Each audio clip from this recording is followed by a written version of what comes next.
ಎಲ್ರಿಗೂ ನಮಸ್ಕಾರ. ಇವತ್ತು ಪ್ರತಿ ವಾರದಂತೆ ಇವತ್ತು ಕೂಡ ಶುಕ್ರವಾರ ಬಂತು. ಹೊರಗಡೆ ಹೋಗ್ಬೇಕಂತ ತುಂಬ ದಿನದಿಂದ ವೆಯ್ಟ್ ಮಾಡ್ತಾ ಇದ್ದೆ. ಯಾಕೆಂತ ಹೇಳಿದ್ರೆ ರೂಮಲ್ಲಿ ಸ್ನ್ಯಾಕ್ಸ್ ಏನೂ ಇರಲಿಲ್ಲ ತಿನ್ನಬೇಕು ಅಂತಂದರೆ. ಬೆಳಗ್ಗೆ ಟಿಫನ್ ಮಾಡೋದು ಕೂಡ ಏನೂ ಇರ್ತಾ ಇರಲಿಲ್ಲ. ಅದಕ್ಕೆ ಇಲ್ಲೇ ಹತ್ತಿರದಲ್ಲಿ ಒಂದು ಸಿಟಿ ಇದೆ, ಹೋಗಿ ಬರೋಣ ಅಂತ ಹೊರಟ್ವಿ.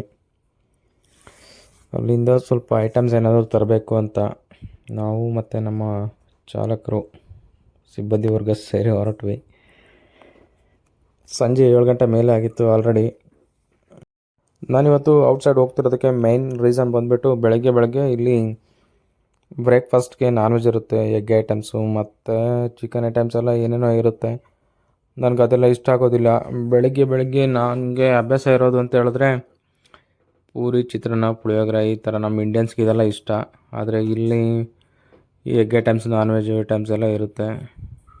ಬೆಳಗ್ಗೆ ಯಾರು ತಿಂತಾರೆ ಅಷ್ಟು ಬೇಗ? ಅದಕ್ಕೆ ನಾನೇನು ಅಭ್ಯಾಸ ಮಾಡ್ಕೊಂಡಿದ್ದೀನಿ ಇಲ್ಲಿ ಅಂತ ಹೇಳಿದ್ರೆ, ಬೆಳಗ್ಗೆ ಒಂದು ಬಿಸ್ಕಟ್, ಇಲ್ಲಾಂದರೆ ಬಾಳೆಹಣ್ಣು, ಇಲ್ಲಾಂದರೆ ಕಾಫಿ, ಇದು ನಮ್ಮ ಬ್ರೇಕ್ಫಾಸ್ಟು. ಇದನ್ನು ಇಲ್ಲೆಲ್ಲೂ ಸಿಗೋದಿಲ್ಲ ಹತ್ರದಲ್ಲಿ. ಅದಕ್ಕಾಗಿ ಪಕ್ಕದಲ್ಲಿರೋ ಸಿಟಿಗೆ ಹೋಗ್ಬೇಕಂತ ಹೊರಟ್ವಿ.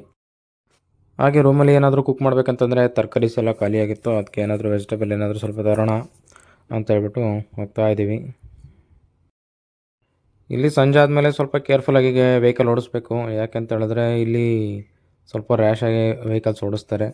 ಇದು ನಾವು ಇರೋದು ಸಿಟಿಯಿಂದ ಔಟ್ಸ್ಕರ್ಟು, ಹಾಗಾಗಿ ಇಲ್ಲೇನು ಆ ಥರದ್ದೇನು ಪ್ರಾಬ್ಲಮ್ ಇಲ್ಲ. ಆದರೆ ಸಿಟಿ ಒಳಗಡೆ ಅಂತೂ ಸಿಕ್ಕಾಪಟ್ಟೆ ಸ್ಪೀಡಾಗಿ ಓಡಿಸ್ತಾ ಇರ್ತಾರೆ. ಇದೇ ನಮ್ಮೂರಲ್ಲಾಗಿದ್ದರೆ ಇಲ್ಲಿ ಅಕ್ಕಪಕ್ಕದಲ್ಲಿ ಡಾಬಾನೋ, ಕಾಫಿ ಶಾಪು, ಟೀ ಶಾಪು, ಅಲ್ಲಲ್ಲಿ ಪೆಟ್ರೋಲ್ ಬಂಕು ಈ ಥರದ್ದೆಲ್ಲ ನೋಡೋಕೆ ಸಿಗ್ತಾಯಿತ್ತು. ಆದರೆ ಇಲ್ಲಿ ನೋಡಿ, ಯಾವುದೇ ಒಂದು ಪೆಟ್ರೋಲ್ ಬಂಕ್ ಆಗಲಿ, ಡಾಬಾ ಆಗಲಿ ಯಾವುದೂ ಇಲ್ಲ. 1000 ಕಿಲೋಮೀಟ್ರ್ ಹೋದ್ರೂ ಇದೇ ಥರನೇ ಇರುತ್ತೆ ಒಂದೊಂದು ಸಲ. ಕೆಲವೊಂದು ಮೇನ್ ರೋಡ್ಸಲ್ಲೆಲ್ಲ ಆದರೆ ಇರುತ್ತೆ, ಕೆಲವೊಂದು ಕಡೆ ಡಾಬಾ ಥರ ಊಟ ಹೋಟ್ಲ್ ಇರುತ್ತೆ. ಇಂಡಿಯನ್ಸ್ಗೆ ಬೇರೆ, ಪಾಕಿಸ್ತಾನಿ ರೆಸ್ಟೋರೆಂಟ್ಸ್ ಬೇರೆ, ಇದೆಲ್ಲ ಇರುತ್ತೆ. ಅಲ್ಲಿ ಸೂಪರ್ ಮಾರ್ಕೆಟ್ಸ್ ಎಲ್ಲ ಇರುತ್ತೆ ಚಿಕ್ಕದಾಗಿ. ಇನ್ನು ಕೆಲವು ಕಡೆ ಇದೇ ಥರ ಖಾಲಿ ರೋಡ್ ಅಷ್ಟೇ. ರೋಡ್ ಬಿಟ್ಟರೆ ಇನ್ನೇನು ಇರೋದಕ್ಕೆ ಸಾಧ್ಯನೇ ಇಲ್ಲ. ಅದು ನಿಮ್ಮ ಕಡೆ ಟ್ಯಾಂಕಲ್ಲಿ ಫುಲ್ ಪೆಟ್ರೋಲ್ ಇತ್ತು ಅಂದರೆ ಹೋಗ್ಬೋದು, ಇಲ್ಲಾಂದರೆ ಅಲ್ಲಿ ಎಲ್ಲಾದರೂ ಖಾಲಿಯಾಗಿ ನಿಂತ್ಕೋಬೇಕಾಗುತ್ತೆ. ಇಲ್ಲಿ ಯಾವಾಗಲೇ ನೀವು ಹೊರಗಡೆ ಹೋಗ್ತೀನಿ ಅಂತಂದ್ರೂ ಪೆಟ್ರೋಲ್ ಫುಲ್ ಮಾಡಿಸ್ಕೊಂಡೇ ಹೋಗಬೇಕು. ಇಲ್ಲಿ ಕಾಣಿಸ್ತಿರೋ ಹತ್ರ ಎಲ್ಲ ನೋಡಿ ಪಾರ್ಕ್ ಮಾಡ್ಕೊಂಡು ನಿಂತಿದ್ದಾರೆ ವೆಹಿಕಲ್ಸ್ ಬೇರೆಯವರು, ಅಂದರೆ ಲೋಕಲ್ಸು. ಇಲ್ಲಿ ಡೇ ಟೈಮಲ್ಲಾದರೆ ನಿಮಗೆ 4 ವೀಲರ್ ಗಾಡೀಸ್ ಎಲ್ಲ ಇರುತ್ತೆ, ಈ ಸ್ಯಾಂಡಲ್ ಓಡಿಸೋಂಥದ್ದು ಎಂಟರ್ಟೈನ್ಮೆಂಟ್ಗೆ. ಮತ್ತು ಇನ್ನೊಂದು ವಿಶೇಷ ಏನಂತ ಹೇಳಿದ್ರೆ, ಇಲ್ಲಿ ದೋಸೆ, ಮಸಾಲೆ ದೋಸೆ ಮತ್ತು ಪರೋಟ ಮತ್ತು ರೊಟ್ಟಿ ಎಲ್ಲ ಸಿಗುತ್ತೆ. ಅದೊಂದು ತಿನ್ನಬೇಕಂತ ನನಗೆ ತುಂಬ ದಿವಸದಿಂದ ಆಸೆ ಆಗಿತ್ತು. 1 ತಿಂಗಳಾಯಿತು ತಿಂದಿಲ್ಲ, ಹೊರಗಡೆ ಔಟ್ಸೈಡ್ ಬಂದಿಲ್ಲ. ಹಾಗಾಗಿ ಇವತ್ತು ಹೋಗ್ತಾ ಇದ್ದೀವಿ. ದೋಸೆ ಕೂಡ ಸಿಗುತ್ತೆ, ದೋಸೆ ಮತ್ತು ಪರೋಟ. ನಾನು ಅಂದ್ಕೊಂಡಿರೋದು ದೋಸೆ ಅಲ್ಲೇ ತಿಂದ್ಬಿಟ್ಟು ಪರೋಟ ಪಾರ್ಸಲ್ ತಂದುಬಿಟ್ಟು ನಾಳೆ ಬೆಳಗ್ಗೆ ತಿನ್ಬೋದಲ್ಲ ಅಂತ ಅಂದ್ಕೊಳ್ತಿದ್ದೀನಿ. ಯಾಕೆ ಆ ಥರ ಅಂತ ಹೇಳಿದ್ರೆ, ಇಲ್ಲಿ ನಾವಿರೋ ಕ್ಯಾಂಪಲ್ಲಿ ಅದೆಲ್ಲ ಸಿಗೋದಿಲ್ಲ. ಹಾಗಾಗಿ ಇಲ್ಲಿ ಕಬೂಸ್ ಅಂತ ಹೇಳ್ಬಿಟ್ಟು ಸಿಗುತ್ತೆ. ಅದನ್ನ ನಾವು ಬೆಳಗ್ಗೆ ತಿನ್ಬೇಕನ್ಸಲ್ಲ. ಮಧ್ಯಾಹ್ನ ದಾಲ್ ಜೊತೆ ಸ್ವಲ್ಪ ತಿನ್ಬೋದು. ಅದು ಬಿಟ್ಟರೆ ಇಲ್ಲಿ ಊಟ ಅಡ್ಜಸ್ಟ್ ಆಗೋದು ಸ್ವಲ್ಪ ಕಷ್ಟನೇ. ಬಂದು 2 ವರ್ಷ ಆಗ್ತಾ ಬಂದ್ರೂ ಇಲ್ಲಿ ಊಟ ಅಷ್ಟಕ್ಕಷ್ಟೇ, ರೈಸ್ ಅಷ್ಟೇ ತಿನ್ಬೋದು. ಈ ಸಿಟಿ ನೋಡಿ ಎಷ್ಟು ಚೆನ್ನಾಗಿ ಮದುವೆ ಥರ ಮಾಡಿದ್ದಾರೆ. ನಾವೇನೋ ಮದುವೆಗೆ ಹೋಗ್ತಾ ಇದ್ದೀವಿ ಅನ್ನೋ ಥರ ಕಾಣಿಸ್ತಾ ಇದೆ. ಆದರೆ ಸಿಟಿ ಒಳಗಡೆ ಎಲ್ಲ ಕಡೆ ಇದೇ ಥರನೇ ಲೈಟಿಂಗ್ಸ್ ಇದೆ. ಇದು ಇಲ್ಲಿ ಕಾಣಿಸ್ತಿರೋ ಮುನ್ಸಿಪಾಲ್ಟಿ ಆಫೀಸು. ಎಷ್ಟು ಚೆನ್ನಾಗಿ ಮೇಂಟೈನ್ ಮಾಡಿದ್ದಾರೆ ಅಂತ ಖುಷಿ ಆಯಿತು. ಪ್ರತಿದಿನ ಕೂಡ ಇದೇ ಥರ ಇರುತ್ತೆ. ಯಾವುದೇ ಫಂಕ್ಷನ್ ಇಲ್ಲ, ಯಾವುದೇ ಹಬ್ಬ ಇಲ್ಲ, ವರ್ಷದ 365 ಕಾಲ ಕೂಡ ಇದೇ ಥರ ಇಲ್ಲಿ ಲೈಟಿಂಗ್ಸ್ ಇರುತ್ತಂತೆ. ತುಂಬ ಚೆನ್ನಾಗಿದೆ. ಹಾಗೆ ರೋಡ್ ಪಕ್ಕದಲ್ಲೇ ಪಾರ್ಕು. ನಮ್ಮೂರಲ್ಲಾದರೆ ಪಾರ್ಕ್ ಸಪ್ರೇಟ್ ಏರಿಯಾದಲ್ಲಿರುತ್ತೆ. ಇಲ್ಲಿ ಕೆಲವೊಂದು ಕಡೆ ರೋಡ್ ಪಕ್ಕದಲ್ಲೇ ಮಾಡಿದ್ದಾರೆ. ಈ ಸಿಟಿ ಒಳಗಡೆ ರೋಡ್ ಪಕ್ಕದಲ್ಲೇ ಪಾರ್ಕಿಂಗ್ ಏರಿಯಾ, ಹಾಗೆ ಚೇರ್ಸು, ವಾಕಿಂಗ್ ಮಾಡೋದಕ್ಕೆ ವಾಕಿಂಗ್ ಏರಿಯಾ, ಇವೆಲ್ಲ ನೋಡ್ತಾ ಇರ್ಬೋದು. ಇಲ್ಲೆಲ್ಲ ಇರ್ತವೆ. ಇನ್ನು ಚಳಿಗಾಲದಲ್ಲಾದರೆ ಇಲ್ಲೆಲ್ಲ ಟೀ ಮಾರೋರು ಇರ್ತಾರೆ, ಅಂದರೆ ಗಾವಾ ಅಂತೆಲ್ಲ ಮಾರ್ತಾರೆ, ಅವರೆಲ್ಲ ಇರ್ತಾರೆ. ಆವಾಗಿನ್ನೂ ನೋಡೋಕ್ಕೆ ತುಂಬ ಚೆನ್ನಾಗಿರುತ್ತೆ. ಈಗ ಸಮ್ಮರ್ ಆಗಿರೋದ್ರಿಂದ ಅಷ್ಟೊಂದು ಯಾರೂ ಔಟ್ಸೈಡ್ ಬರೋದಿಲ್ಲ, ಅಷ್ಟೊಂದು ಸೆಕೆ ಇರುತ್ತೆ ಸಂಜೆ ಆದರೂ ಕೂಡ. ಹಾಗಾಗಿ ಎಲ್ಲ ಡಲ್ ಹೊಡಿತಾ ಇದೆ.